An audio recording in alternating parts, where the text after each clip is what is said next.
Welcome to the Exit Your Business Your Way podcast with Ross Brannon, guiding business owners to the exit they deserve. Ross is a financial advisor who knows that business owners work too hard on growing and caring for their businesses not to leave it on their terms. Each week he interviews a different experienced business owner, expert, and other professionals ready to teach you effective, satisfying business exit strategies that will let you exit your business your way. Don't wait until it's too late. Start thinking exit now. Here's your host, Ross Brannon. Welcome to the show. Today's guest is Roman Rbasi of the Center for Financial, Legal, and Tax Planning. Now, Roman has a bio that I could spend 10 minutes reading, but I'm not going to for time's sake. But he's what I like to call a unicorn. He's a CPA and a tax attorney. He is the best of both worlds, and he is definitely not normal. So today we're going to talk about all the different ways that using someone like Roman and his skill set can help you exit your business. Roman, welcome to the show. Thanks for having me, Ross. Really appreciate it. So, like I said, you're a unicorn. So there's a few of you guys out there. There's not a lot, but talk a little bit about what someone like you, who is a CPA and a tax attorney, does, the skill set you bring to the table, and why someone who owns a business really should consider talking with someone like you. Well, here's the deal, and especially with the term unicorn, that's great, because I've always told people I really feel like we are a one-stop shop. Besides a brokering piece of exit planning or succession planning and a financial planner, we are very much a one-stop shop with our skill set and with what we've done and what we bring to the table for exit planning or succession planning. Being an attorney, CPA, real estate broker, and title insurance agent, though that's the skill set that you need when you're looking at a business trying to decide how is this owner going to plan for the next generation to take over or to sell the company or to transfer it to key employees. You look at what are you looking at when you're looking at a business like that? You're looking at its legalities, its legal structure, its legal liabilities. What's it got going on out there? It's taxation. What taxes is an owner going to be impacted by when they transfer the company or sell the company? We're also looking at their accounting records. What are they doing? How are they filing their taxes? What structure of corporation do they have? Where's the real estate? Is it in the company? Is it out of the company? Are they leasing it? Do they want to sell it? Do they want to keep it? Do they want to go? How do they want to, again, structure their succession to minimize the taxation of the real estate part of the transaction if the business has a piece of real estate? So all of my licenses and all of the credibility that we have comes into play when we're helping an owner transfer their business. The real key too is our size. I specialize in small, privately held companies all across the US. I'm not doing mergers of Verizon merging with AT&T. No, I'm doing the mom and pop equipment rental store down the road that's being bought out by a competitor. Or we do get into some larger deals. There might be private equity groups buying our companies. But again, the companies I generally represent are what we call small, privately held businesses. And in the United States, a small business is anything that has 50 million or less in assets. That's a very key term when we are doing things like this, because there are a lot of ramifications to the term small business. So that's how we portray a small business in the US, and that's the kind of companies I represent. So when you say 50 million or less in assets, so let's clarify that for listeners. What is, let's go on the high end. What's the revenue for a company like this on the high end typically? Oh, I mean, it can be up there. But again, we see companies with revenue of 30, 40, 50 million dollars still be considered qualified small businesses. And our general business that I represent across the country, they may be doing a couple $1 million a year in revenue. That's the average size of what I see. Anywhere from 1 to 5 million in revenue is a very typical clientele for me. And we sell businesses anywhere from a couple $100,000 all the way to, I'm working on a $55 million deal right now as we do the podcast today. So I'll sell businesses all within that realm. And that's about your average sizes, a couple $1 million of revenue and values of a couple $100,000 to 10, $20 million. It's a very general average size. And this is 50 million and less. That is what, 95% of the businesses out there? Absolutely. And there's so many tax code advantages to utilize for companies like that when we are creating these plans.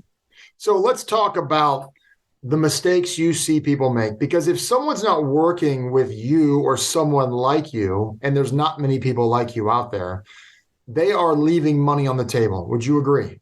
Oh, absolutely. I'm going to use one that I worked on this morning, and they are an equipment company. I don't want to identify the type of equipment because there's not very many of them in the US, but this owner meets with a potential buyer about a month ago, and immediately is ready to share information and immediately ready to share financial information. That is the number one mistake a business owner can make when talking about planning, succession planning, transactional planning, is sharing financial information that is inaccurate, that has not been reviewed, that has not been what we call recasted. We can get into that later if we want to. But the number one mistake we have is where your financial information is not accurate, it's not correct, it's not up to date. And that has to be the most primary factor going into conversations like this is, what do the financials look like for the business? And are they accurate? Are they reflective of the current state of the business? And have we worked on them? Have we recasted them? And we can explain that later if we need to. Well, basically, you need to have your books audited before you go to market, correct? Essentially, you need to have them reviewed and to say to somebody, look, what in the last 3 years or 5 years, depending upon what we're doing, or even 1 year, depending upon what planning we're doing, what is in those financial statements that was a one-time piece of income or a one-time expense? What is in those financial statements that is not personal expenses run through the business you need to pull out? Not necessary to run the business, seller discretionary expenses. And if a business owner is looking at financials and making their plan based on their raw financial data, they are missing out on value. They are costing themselves additional taxes.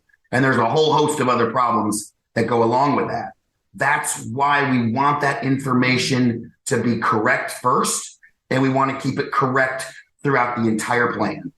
Okay, so I got a couple questions here. Actually, I've got like a million in my head, but I've got to sort them out. So lots of business owners, in my experience, the light bulb goes off or the straw breaks the camel's back, and they're like, I want to sell. And this happens on a Monday, and if it was up to them, they'd have an LOI on Friday. And if they don't, they end up, having one within 60 or 90 or 180 days. But ideally, if you want to sell, in my experience, you need to plan, and that plan to maximize value can take up to 3 to 5 years. Do you see that a lot as well? Oh, we see exactly what you described. Is 99% of our clients will come to us. They already have a letter of intent signed and in the bag, ready to go. And we love to be involved 3 to 5 years out or working on those financial matters, legal matters, whatever it may be, so that when you are ready to initiate the plan or go to the market, you're ready. You've got 3 years of clean financials. You know what you're prepping for in terms of what you expect from the sale of a business. So you're not going to be delayed. In a case where you don't do any of that, you say, oh, Roman, I decided to sell my business and we got 3 letters of intent coming in. We want to engage you. Now, what do? Well, now we've got to look at what's the value of the company. Are you getting accurate value? What's the tax impact? Have we done a tax analysis yet? Have we done what we call a tax minimization analysis? Are your financial records complete and ready? Have you shared them with the buyer yet? What has a buyer or the successional party seen from you? So these are all things that all of a sudden now you're rushed to do them because you didn't plan in advance for this. So it's my argument that most people pay more taxes than they have to on a transaction of a sale of a business or a highly appreciated asset. There are a lot of really strategic planning opportunities. But if I'm selling my business and I've accepted an LOI and then I call you, does that limit what you can do from a tax planning standpoint? Maybe a tiny bit. We have some limitations with potential negotiations depending upon what's in the LOI. What we always like to do first, we love it. It's called our tax minimization analysis. And this is what I tell clients when they're on the phone with me for the first time. They haven't engaged me yet. And we're giving them a free introductory call saying, hey, this is what we would do. And I want to share this with you today because this is what their professionals should be doing for them. I share this with you as education, not as a sales pitch. But we start every deal, even if it's after the LOI, with a tax minimization analysis. And what that is it's a waterfall of the entire transaction, starting with what we think the selling price is. Because you may say, well, I'm going to have a $10 million offer and I have a $12 million offer. I want to take the $12 million offer. Well, if the $12 million offer, if that structure is not advantageous to the seller for tax purposes, it may not be as good of an offer as the $10 million offer. So the tax minimization analysis, we call it our TMA, it shows us this. And we start with the selling price or the value. If we don't have an LOI, maybe we know what the listing price is, or we know what the valuation price is. Or again, this works if you're going to transfer the company internally. We look at all the expenses of the sale first: brokers' commissions, lawyers, accountants, real estate people, whatever else you may have involved. Now we have the net selling price. Now we decide what is the best structure to sell the company. Is it going to be an asset sale? Is it going to be a stock sale? Is it going to be a hybrid sale? So if you've already got an LOI on the table, I'm limited a little bit right there, right? I may not be able to structure it a couple of different ways because you've already accepted an asset sale or a stock sale or a hybrid of them. But either way, we create the best structure within that tax analysis. Now we know what the taxes are going to be on the sale. We're not done. Now we say, okay, we have to pay off our liabilities. Payment of liabilities is not deductible in a transaction. Most sellers don't understand that.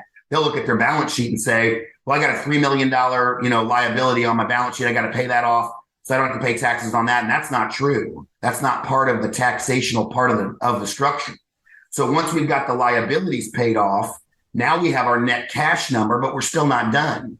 Is there a working capital adjustment? Is there an employment agreement, consulting agreement, non-compete? Is there an earnout, purchase price adjustment? All of these things have a tax impact. So we keep showing you that in the waterfall. And we finally get down to the final number of this is what you're going to walk away with if the deal is structured to its maximum capacity. And these are the taxes that you are going to pay. And then most sellers will tell it. Then I need to know from the seller, what do you want to do with the proceeds when your deal is done? Because that has a tax impact. Do you want to do a charitable remainder trust? Do you want to invest the money in a qualified opportunity zone? Do you want to do a deferred sales trust? What do you want to do with the proceeds? Because there are post-closing matters that have tax effects, and we can still limit your taxation. Here's another example. I had a gentleman in Chicago. We sold his landscaping company recently, and he had a lot of capital gain from the sale of his business. And when the deal was over, he asked me a great question. He said, Roman, the stock market's down. Can I sell some of my stocks and recognize my capital loss and offset these capital gains from the sale of my business?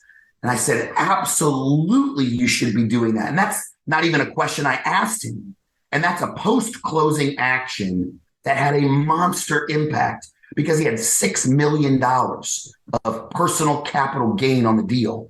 I don't know how much he was able to eliminate, but by recognizing the stock and selling it at a loss now, he was able to offset that capital gain. If you're offsetting 20% capital gain, keep in mind, he was an S corporation, so he doesn't pay the 3.8% net investment income tax. But if he's able to offset 20% capital gain because the stocks are selling at a loss, that's a hell of a personal gain to him. So we look at what are you going to do after the deal because it can save additional taxes. So let's go back to the asset and stocks sale and the difference of the taxation, because I think a lot of people, quite frankly, are ignorant of the difference. They're like, well, I'm selling my business for $10 million. I'm not a C corporation. I'm not a publicly traded company. So it's not a stock sale. And I got a bunch of asset sale. And so they don't realize the differences in taxation and how one might be more advantageous to the buyer than the seller. So kind of walk through that if you would. And look, if it's an educated business owner listening today, you've educated yourself about your business. So educate yourself about selling your company or transferring it when you decide to do that. It's not always advantageous to sell the assets of the business or the stock. A typical CPA is going to look at the business owner and say, you have to sell your stock, not your assets, because stock is going to be most likely capital gain to the owner, long-term capital gain if they've held the business for more than 1 year. But it may not be advantageous to sell the stock of a company if an owner has no basis. If an owner has no tax basis in the stock, they're paying tax on every single dollar of the sale of the company. If it's an asset sale and the owner has basis in the assets, meaning they haven't depreciated their assets down to zero, some of that basis can be used when we sell the company's assets and an owner doesn't pay tax on that.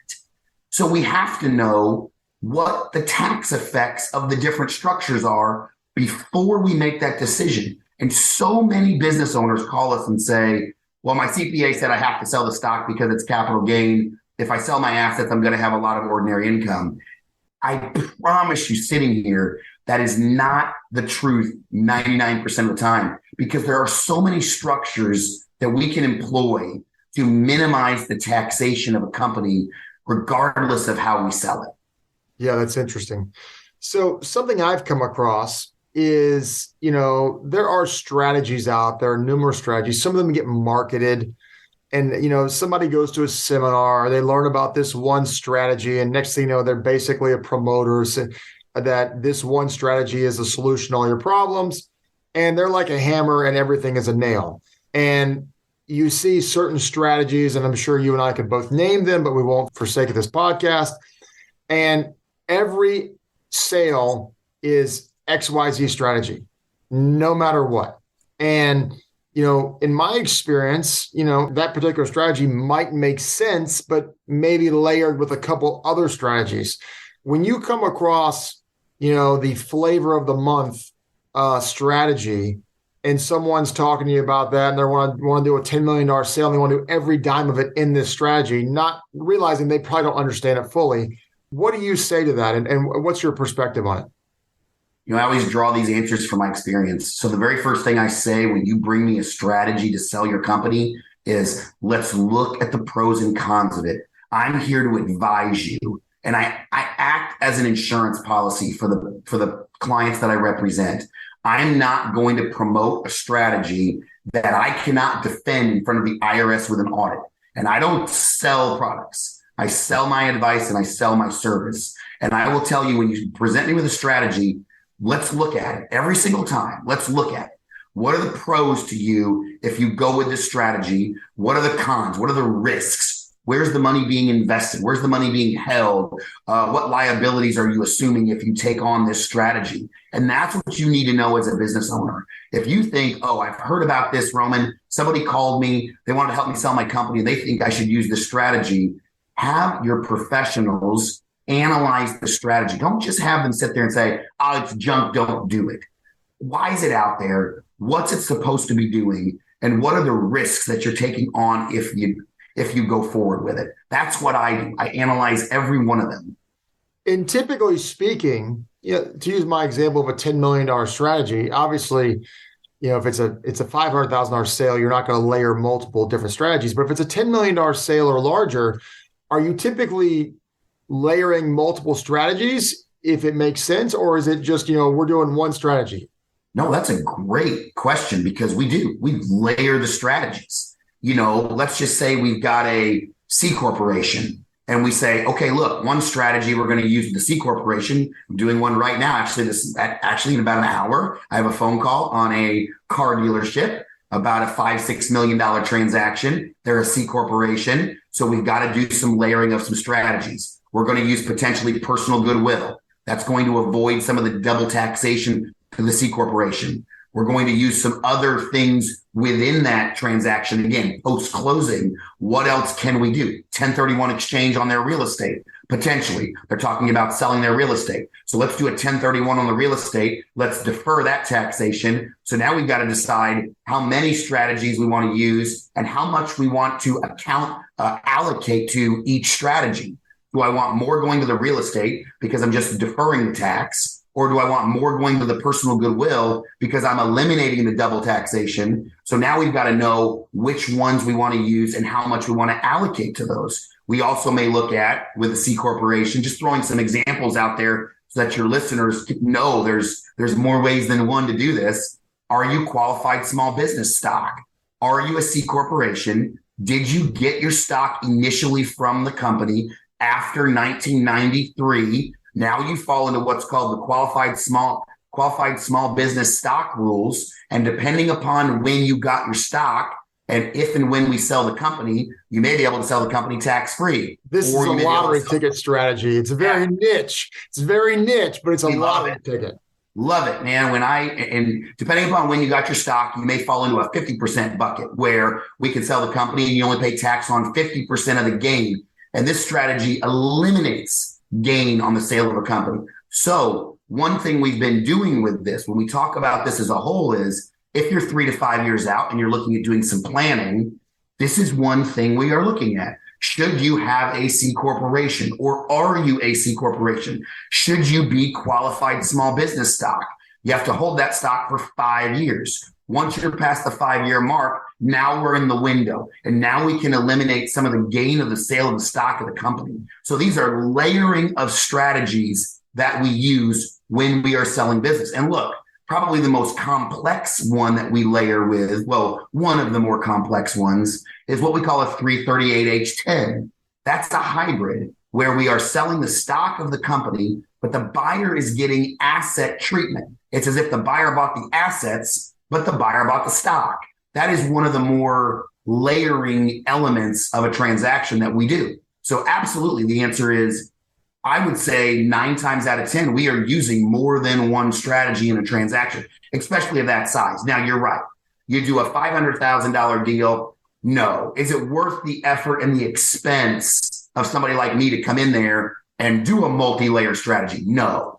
We're going to sell that company. We're going to minimize your taxes as much as possible, and we're going to get out of there for you. So let's kind of take a little bit of a pivot here. We're talking about exit planning, and you're a CPA and a tax attorney. But if I'm a business owner, I'm listening to this and I make a couple $1,000,000 a year, and I'm going to sell my business one day, but I'm not selling it tomorrow. But, I'm paying a nice chunk of change to the IRS, and all my CPA is telling me to do is put more money in a qualified plan. Talk a little about the tax planning you do for clients just from an income tax standpoint, if they're not selling their business. Right. And think about the words exit plan. What is a plan? A plan should be a written set of recommended steps for you to take going forward with your business. That's one of the things that we do. I write succession plans or strategic plans. Step by step, I tell you what to do with your business. Do you have a piece of real estate? And this goes to the taxation, and this goes to the running of the business for the next 3 to 5 years, and a potential exit or succession plan on the back end. Let's do an example. Do you have a piece of real estate? How is that real estate owned? A lot of business owners will tell me, well, I own it personally. So in the exit and succession plan, I will give you the steps. We want to form an LLC. We want to do articles of organization. We want to have an operating agreement. We want to have minutes. We want to have a deed where we actually transfer the real estate into the LLC. Now we want the company to have a lease with your LLC, renting the property from the LLC. Now we're creating tax benefits to the corporation, lowering its taxable income, getting that taxable income out of a company, getting it over into an LLC where we can depreciate it, take maintenance expenses. We have gained the rental expense. This is stuff that we put in to a written exit plan or strategic plan, which is done to minimize the taxes of the company on an operational daily basis. And it's also a plan for you to get out of your company in however long you want to stay in there and have these effects in the plan. Then the owners can go through our plan and say, well, Roman, I want to do number 1, 6, 9, and 10. Let's save the rest for later. So that's, to me, what an exit plan is and how we look at what the company is doing to save income taxes for the next couple of years. Yeah, and I like to say that any dollar taken back from the IRS legally is the highest rate of return you're ever going to receive.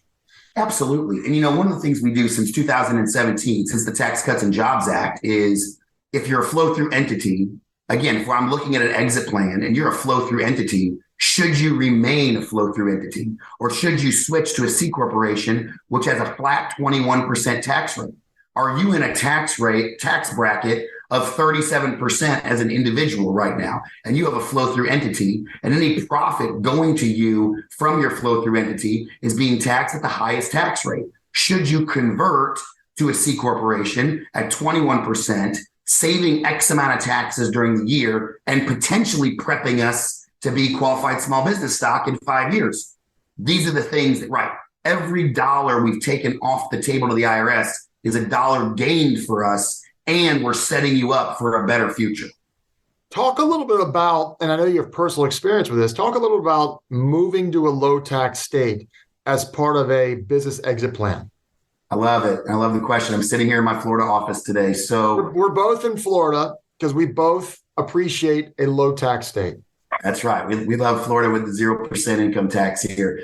It's a strategy that a lot of business owners are utilizing, even in stock sales or whatever the sale or the transfer may be. And you've got to plan for that. You can't do that at the moment of transfer or the moment of sale. You should be at least a year out when you are making a residency move to a low income state.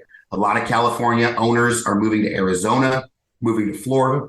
We have Illinois, where I came from, moving out of that income tax state, coming down to Florida with a 0% income tax state. My dad did it. I've worked with my dad now for 25 and a half years straight. We've worked side by side.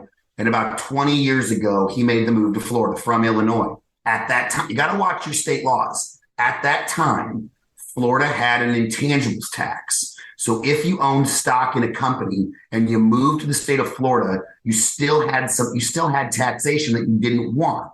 So what my father did was transfer all of the ownership of our companies to my mother. He left her as a resident in Illinois. He took residency in Florida. Legitimately, they had 2 residences and they split time between their residences appropriately. So he had no income tax and we paid no intangibles tax. Now, eventually, Florida dropped the intangibles tax. So now we have a lot of people moving to Florida, almost 800, 900 a day still, to avoid these income states. But be careful, folks. The income states will audit you. I'm involved right now with a client in Illinois being audited by Illinois because he's a Florida resident. You got to make sure you do what the states tell you to do. Florida says, file a declaration of domicile. Most states have that document. That's a document you fill out and say, I am a resident of this state. Sign it, notarize it, and you record it in your courthouse. It is called a declaration of domicile. Then, of course, we want you to get a driver's license. We want you to have a vehicle in that state, a home or a lease. There's a lot voting registration. There's so much more that goes along with it. Now you've accomplished it, and now you can get the tax benefits of it. Now, I sit here and I have a couple different companies. I have a law firm, accounting firm, and I have a real estate company. My law firm and my accounting firm, I can take all my salary in Florida. My profits are a little different. Are they being generated in Illinois? Because that's where my corporate headquarters are. But I can take my salary. I'm working here in my Florida office, and I can take my salary here and I pay no income tax on my salary. So you can imagine how much profit I can remove from the company and not pay tax on it at a state level. But when you're real estate, I have multifamily real estate, a lot of it in Illinois. Most of it is in Illinois. So my tax return for that company is based in Illinois, and we will report Illinois profit for that company because that's where that income is being generated. But think about this. I can also consult to my Illinois company while I'm working here in Florida, and I can do the same thing. I can take payroll, salary bonuses from my real estate company in my Florida office where I am running the company from. So you would probably take a higher salary, even though that would expose you to more payroll tax, because you don't want to take a distribution because that would be subject to Illinois income tax. That's right. And you've got to make those analyses. How much payroll should I take? How much profit should we leave in the company? Those are the analyses that need to be made during the year. I oftentimes have a conference call with my clients once a quarter, and we look at what have they done the last quarter? What adjustment do they need to make so that by the end of the year, they are ready to file that tax return and to minimize their taxes. Well, and that goes back to what I was saying earlier about income tax planning. Even if you're not selling your business, income tax planning to use legitimate legal strategies to mitigate your taxes, whatever that might be. So like, for example, if you own a multifamily property, it might be a cost segregation. I've heard some CPAs say, no, you can't do a cost segregation because of X, Y, or Z, which I knew for a fact wasn't a legitimate thing. Obviously, everything's a case-by-case basis, but there's a lot of strategies that, quite frankly, some CPAs are just lazy about in my experience. Is that fair?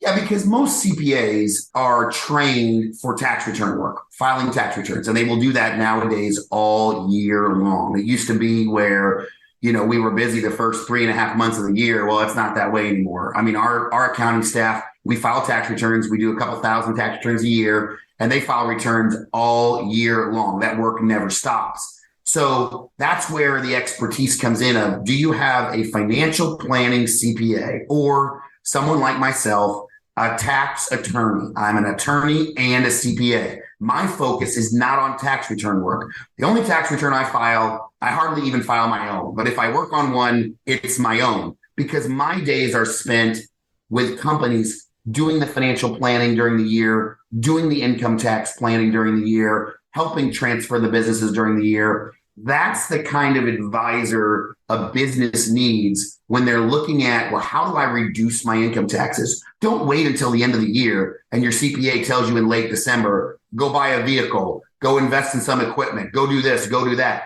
That's the worst planning, because you waited all year to do something, and now you have to make rush decisions to have a tax impact. And don't spend $1 to save 37 cents. Buy something, a piece of equipment, if you actually need it, and you'll get a rate of return on it. That's right, because there's so many more things we can do when we're looking at your financial statements during the year to save you money, as opposed to, like you said, wasting at the very end of the year, wasting it on equipment that you don't need. Yeah. So, Roman, how can people get in touch with you if they want to learn more about what you do or if they want to engage you? Our website is easy. It's taxplanning.com. We're also on Facebook.